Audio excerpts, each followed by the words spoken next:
जय हिंद। आइए आज हम लोग कक्षा 10 का विज्ञान पढ़ते हैं। विज्ञान में फिजिक्स पढ़ते हैं। चैप्टर शुरू होता है 9 से आपका भौतिक विज्ञान शुरू होता है। चैप्टर है प्रकाश, परावर्तन तथा अपवर्तन। इसमें महत्वपूर्ण जो है प्रकाश है। प्रकाश के बारे में जानने का प्रयास करेंगे।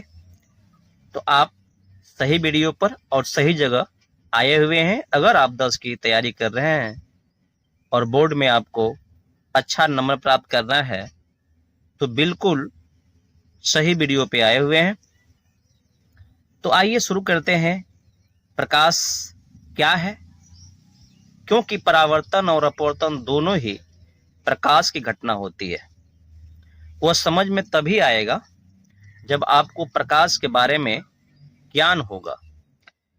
तो आइए समझते हैं प्रकाश के बारे में। तो देखिए, प्रकाश को हम अंग्रेजी में लाइट भी कहते हैं, ठीक है। और प्रकाश जो होता है एक ऊर्जा होता है। क्या होता है? तो ऊर्जा होता है। और ऊर्जा तो होता ही है, साथ में देखने में भी सहायता करता है। देखने में सहायता करता है, ठीक है, सहायता करता है। अब देखने में सहायता कैसे करता है? तो देखिए, जब भी कोई वस्तु होगी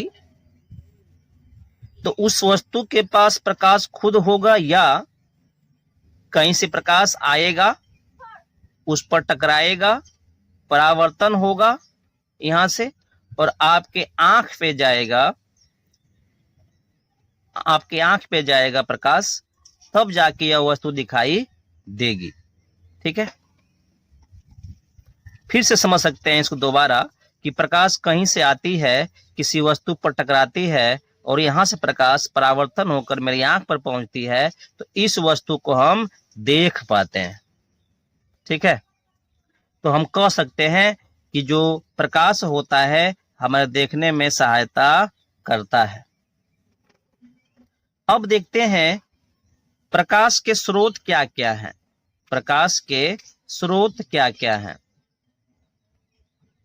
मतलब source of light, source of light, ठीक है। जो सोर्स ऑफ लाइट होता है वो दो तरह का हो सकता है। एक तो जिसे इंसानों ने बनाया है, जहां से प्रकाश प्राप्त होती है, और एक जो भगवान यानी प्रकृति ने बनाया है। देखते हैं। तो एक होता है प्राकृतिक और एक होता है मानव निर्मित। मानव निर्मित, अगर अंग्रेजी में बात करें तो नेचुरल बोलते हैं इसको, नेचुरल, और इसे बोलते हैं आर्टिफिशियल, ठीक है, आर्टिफिशियल बोलते हैं। जो प्राकृतिक होता है ना, उसके उदाहरण देखें यदि, जहां से प्रकाश मिलती हो और वह भगवान बनाया है, तो एक तो खुद सूर्य है, ठीक है, और बाकी जो है अन्य तारे हैं।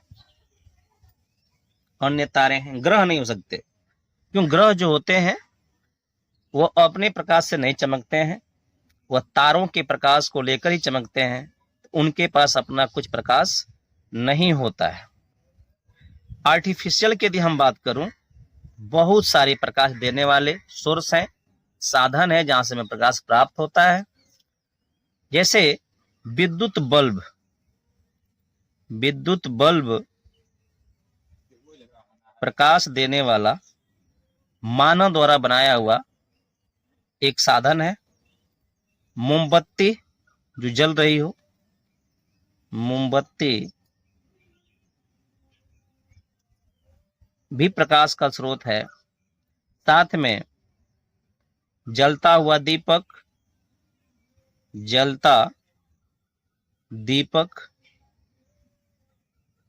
ये सभी आपका प्रकाश का स्रोत है। सिंपल समझा जाए तो जिससे हमें प्रकाश प्राप्त होता है वो सभी प्रकाश के स्रोत कहलाएंगे। जिसे इंसानों ने बनाया है मानव निर्मित कहेंगे, और जो हमें प्रकृति से मिला है, प्रकृति में है, पहले से बना हुआ है, उसे हम प्राकृतिक प्रकाश स्रोत बोलेंगे। ठीक है, आगे देखते हैं प्रकाश का गुण, यानी जिस प्रकाश को हम पढ़ने जा रहे हैं उस प्रकाश में क्या क्या गुण है, यह जानना बहुत जरूरी है। अगर आपको विज्ञान समझना है तो गुण जानना बहुत जरूरी है।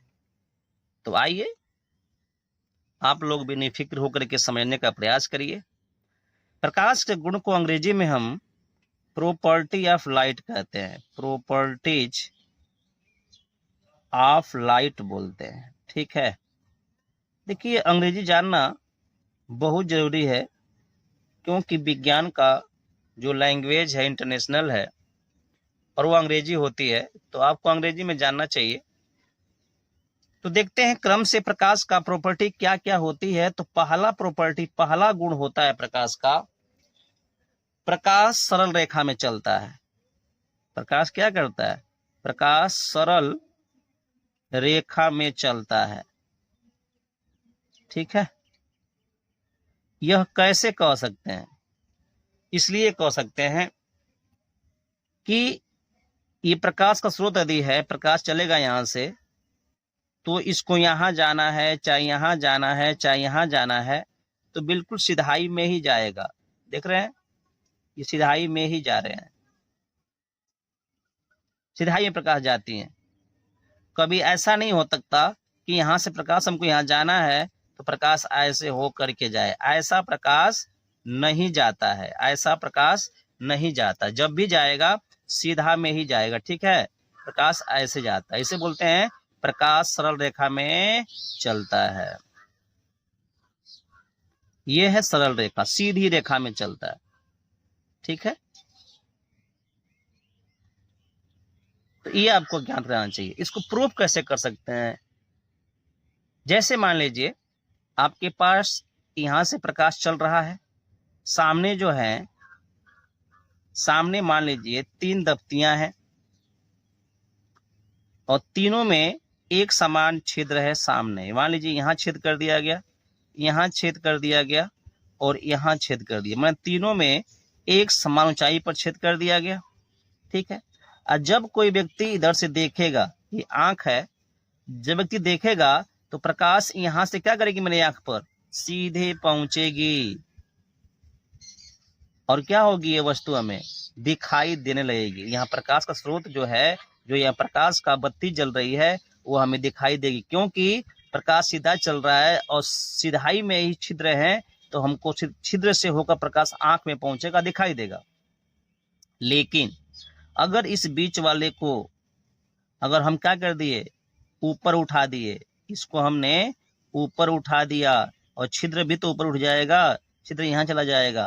तो ये बताइए, प्रकाश जब यहाँ पे आएगा तो यहाँ छिद्र तो नहीं है, छिद्र ऊपर चला गया है, तो प्रकाश क्या होगा, यहीं पे रुक जाएगा और हमारे आंख पर नहीं पहुंच पाएगा, बत्ती हमें दिखाई नहीं देगी। अगर टेढ़ा मेढ़ा चलता प्रकाश, सीधा न चलता, तो प्रकाश यहाँ आता, फिर मुड़ता, ऊपर जाता और फिर यहाँ पे होता हुआ फिर इधर आता, मेरे आंख पर पहुंचता। लेकिन ऐसा होता है क्या? नहीं होता है। अर्थात प्रकाश सीधा आता है, यहाँ छिद्र नहीं पाता दफ्ती में, तो यहाँ पे प्रकाश रुक जाता है, आगे नहीं बढ़ पाता, हमें दिखाई नहीं देता। इससे प्रूफ होता है कि प्रकाश सीधा ही चलता है, टेढ़ा मेढ़ा नहीं चलता है। ठीक है, तो विश्वास करता हूँ आप समझ पा रहे होंगे। कमेंट में जरूर बताइएगा आपको वीडियो, मेरा तरीका पढ़ाने का कैसा लग रहा है, और नए होंगे सब्सक्राइब कर लीजिएगा, लाइक कर दीजिएगा जैसा लगेगा आपको। प्रॉपर्टी 2 पढ़ते हैं। देखिए, प्रकाश जो होती है विद्युत चुंबकीय तरंग रूप में चलती है। जो प्रकाश है ना, यह विद्युत चुंबकीय तरंग के रूप में चलता है। देखिए ये क्या कहना चाह रहा है, ये कह रहा है ना कि जो प्रकाश है यह विद्युतीय चुंबकीय तरंग के रूप में चलता है। तो देखिए विद्युत चुंबकीय एक तरंग का नाम है, आप जानते ही होंगे। एक तरंग ऐसी भी होती है जिसको माध्यम की जरूरत नहीं होती, जैसे आपका ध्वनि है, यह भी तरंग के रूप में ही चलती है, लेकिन बिना हवा, बिना पानी अर्थात बिना किसी माध्यम का ध्वनि नहीं आगे बढ़ सकती। ठीक है, लेकिन प्रकाश जो होता है वह बिना माध्यम का भी चल सकता है। जैसे उदाहरण में कहूं तो सूर्य से प्रकाश पृथ्वी पर आती है, तो सूर्य और पृथ्वी के बीच में बहुत स्पेस निर्वात है जहां कुछ भी नहीं है, प्रकाश फिर भी धरती पर आता है। तो इससे ये प्रूफ होता है ना कि प्रकाश का जो पृथ्वी पर आना है उसमें माध्यम का होना जरूरी नहीं है। तो एक ही ऐसी तरंग है विद्युत चुंबकीय तरंग कि इसको माध्यम की जरूरत नहीं पड़ती है, यानी यह ऐसी तरंग है जो बिना किसी माध्यम का भी गमन करती है और माध्यम में भी गमन करती है। ठीक है, इसलिए जो प्रकाश होती है विद्युत चुंबकीय तरंग के रूप में ये गमन करती है, कुछ ऐसा गमन करती है। ठीक है ना, ऐसे आती है और ये विद्युत चुंबकीय तरंग है, इस रूप में आती है, इसको माध्यम की जरूरत नहीं पड़ती है। ठीक है, तो आप इतना बस याद रखिएगा कि प्रकाश जो होता है विद्युत चुंबकीय तरंग के रूप में गमन या चलता है। थर्ड की यदि हम बात कर लूं तो थर्ड है जो अभी आपको बताया हमने कि प्रकाश जो है स्वयं नहीं दिखता, प्रकाश जो है स्वयं नहीं दिखता है, मतलब आप प्रकाश को नहीं देख सकते, लेकिन देखने में सहायता करता है, लेकिन देखने में सहायता तो करता ही है। ठीक है, तो ये आप जान चुके हैं। देखिए वास्तव में कहें ना, वास्तव में कहेंगे यदि आप तो प्रकाश, यदि ये प्रकाश है, इतना मोटा यदि प्रकाश है तो इसमें 3 पार्ट मुख्य होते हैं। ठीक है, ये पूरा ये प्रकाश का किरण एगो आ रहा है, मान लीजिए यहाँ से यहाँ तक ये प्रकाश का किरण है, पूरा पूरा यहाँ से देखिए इतना चौड़ा यदि प्रकाश किरण है इतना, तो इसके 3 पार्ट होते हैं। एक प्रकाश के पार्ट में परावैगनी किरण होती है और एक होती है औरक्त, और एक भाग होती है दृश्यिका होती है। ठीक है, परावैगनी को अंग्रेजी में कहते हैं अल्ट्रावायलेट, औरक्त को बोलते हैं इंफ्रारेड और दृश्यिका को साइट बोलते हैं। तो जो परावैगनी है हानिकारक है, आप जानते ही हैं, ये सूर्य से आने वाले प्रकाश में होती है और ऊपर ओजोन से ही रुक जाती है। ओजोन ने क्या करता है, इसको रोक लेता है, पृथ्वी पर आने नहीं देता है। और ये 2 किरणें जो आती हैं पृथ्वी पर, एक का काम है यानी औरक्त का काम है ताप ऊष्मा पैदा करना, और दृश्यिका का काम है देखने में सहायता करना। जो हमें दिखता है वह दृश्यिका होती है और जो हमें तापमान देता है, हमें जलाने का काम करता है, वह औरक्त किरण होती है। ठीक है, जो दृश्यिका है ना, यही जो है 7 भागों में बटेगा, जिसको हम आगे पढ़ेंगे। 7 रंगों में क्या होता है, दृश्यिका ही बढ़ती है, 7 रंग में बढ़ती है। ऊपर लाल होता है, एकदम नीचे बैगनी होती है। ठीक है, बीच में लाल पीला नारंगी सब होते हैं, यानी दृश्यिका जो है 7 रंगों में बंट जाती है। ठीक है,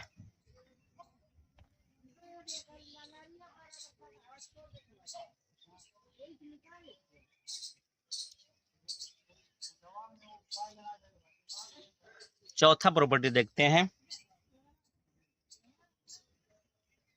प्रकाश की सबसे अधिक तेज, प्रकाश की सबसे अधिक तेज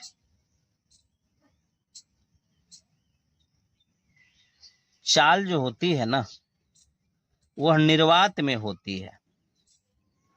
मतलब यदि प्रश्न आए कि प्रकाश की चाल सबसे अधिक किसमें होती है, किस माध्यम में होती है, तो आप बोलिएगा निर्वात में होती है।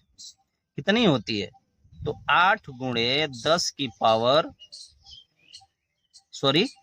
3 गुणे 10 की पावर 8 मीटर प्रति सेकेंड होती है। ठीक है, मीटर प्रति सेकेंड होती है। इसका मतलब ये हुआ कि प्रकाश जो है प्रति सेकेंड मतलब 1 सेकेंड होता है। 1 सेकेंड में कितना चलता है? 3 गुणे 10 की पावर 8 मीटर चलता है। ठीक है, अधिशु को बदलूं मैं किलोमीटर में, तो ये हो जाएगा 3 गुणे 1000 से भाग करना पड़ेगा, 10 की पावर 5 हो जाएगा, ये हो जाएगा किलोमीटर। अर्थात 1 सेकेंड में प्रकाश जो है निर्वात में 3 गुणे 10 की पावर 5 किलोमीटर सफर करता है। अर्थात इसी को हम बोलते हैं 3 लाख किलोमीटर। तो इसको आप ऐसे भी कह सकते हैं कि जो प्रकाश की चाल है 1 सेकेंड में 3 लाख किलोमीटर सफर करती है। ठीक है, निर्वात में। जबकि प्रकाश आप जानते हैं, मैंने इस वीडियो में बताया हुआ है कि माध्यम में भी चलती है, बिना माध्यम का भी चलती है। तो अभी हमने देखा कि सबसे तेज चलती है निर्वात में। 5वां प्रॉपर्टी देखते हैं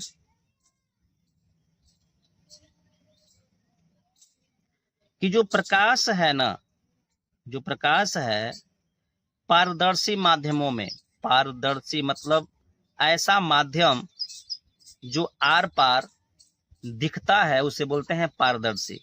तो पारदर्शी माध्यमों में गमन कर सकता है या गमन करता है। गमन करना मतलब यह है आर पार होना, गमन करता है। जैसे हवा भी एक माध्यम है जो पारदर्शी है।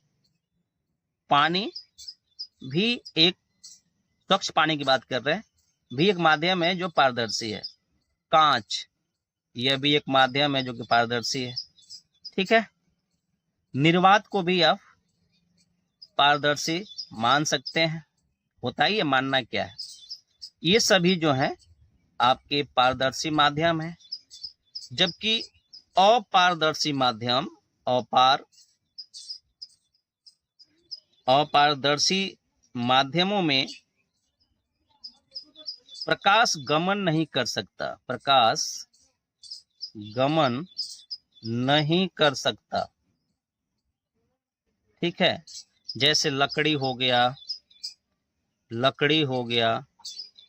पत्थर हो गया, ईंट हो गया, ठीक है, आदि।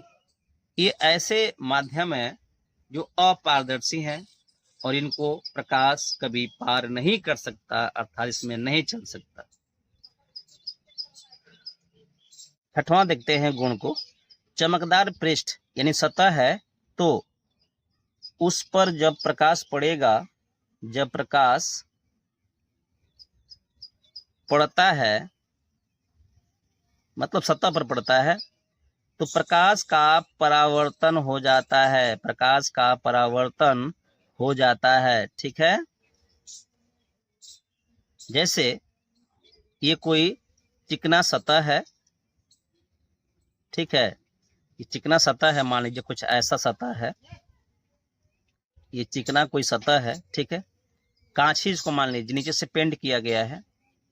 तो जब प्रकाश यहाँ पड़ता है ना ऐसे, तो इसी माध्यम में क्या होता है, उसी माध्यम में लौट जाता है। इस क्रिया को कहते हैं प्रकाश का परावर्तन। यह प्रकाश का परावर्तन चिकनी सतह पर होता है, जिसने आपने देखा। 7वां प्रॉपर्टी की यदि हम बात कर लें, जब कोई एक माध्यम है, जैसे मान लीजिए यहाँ पे एक कोई माध्यम है, ठीक है, और ये कांच यदि है, ये कांच आदि है, और नीचे जो है हवा है, नीचे जो हवा है ये वायु है। तो जब एक माध्यम से प्रकाश चलता है, जब कांच से चला है तो कांच एक माध्यम हो गया।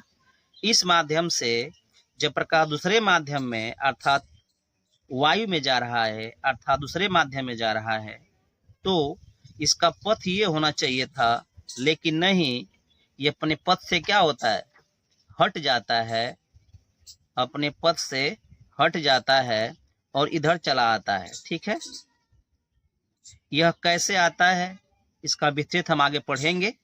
अभी हम बस प्रॉपर्टी पढ़ रहे हैं। तो ये जान रहे हैं कि जब एक माध्यम से प्रकाश दूसरे माध्यम में जाता है तो अपने पथ से हट जाता है, अर्थात इस घटना को हम कहते हैं प्रकाश का अपवर्तन हो जाना।